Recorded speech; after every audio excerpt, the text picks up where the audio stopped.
Well, I'm happy to announce that there's a new member to the e.max family. And so we now have, and this is, I understand this is kind of a mouthful, but I'm proud to introduce IPS e.max ZirCAD Prime. So in the beginning, when Bruxer was introduced in 2009, it was a monochromatic puck like you see over on the left. That happens to be a Katana one, but it's just one shade, one translucency material the whole way. They all started off with these 3Y full strength materials, not very translucent, definitely more beast than beauty. And the next kind of jump forward was by Katana, and it's a multi-layered block. And they've done this just by adding pigmentations. And so they have these stacked layers. So you can see there's like 3 distinct layers in that kind of hockey puck that are supposed to be the cervical, the middle, and the incisal.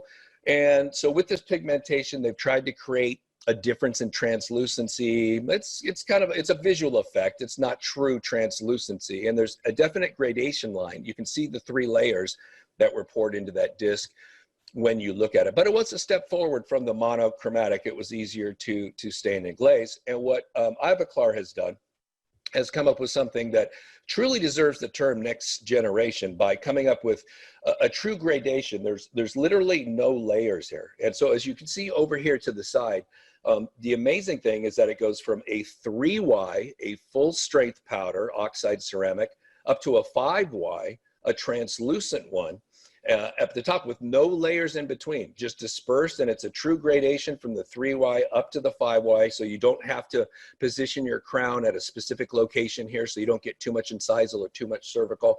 It's amazing how they've done this, and by blending these 2 oxide powders, these zirconia oxide powders, you've got the high strength 3Y that you have with like a Bruxer material at the margins, and then up at the incisal or the occlusal portion of the crown, you've got more translucent material. So it's truly a mix of different translucencies within one material. I started to ask how they were able to do this because it was always kind of a pipe dream that we used to think about. And they got real nervous, and I just said, look, I don't want to know. I don't want to accidentally say it in my sleep and be killed. So here's those classifications real quick. And again, it's based on how much yttria is in the material. These are the 3Ys. These were the original zirconias like Bruxer. You can see it's 100% tetragonal, as it says here. And so we're able to get that transformational toughening. If you ever saw that video where I hit a Bruxer crown with a sledgehammer and it doesn't break, it just drives it into a 2x4, that's because of this 100% tetragonal, that transformational toughening. And this 3Y material in Rella's study has proven to be very, very strong. The 4Ys were the next step, where it was 75% tetragonal and then 25% cubic zirconia. It's the same cubic zirconia in like a fake wedding ring.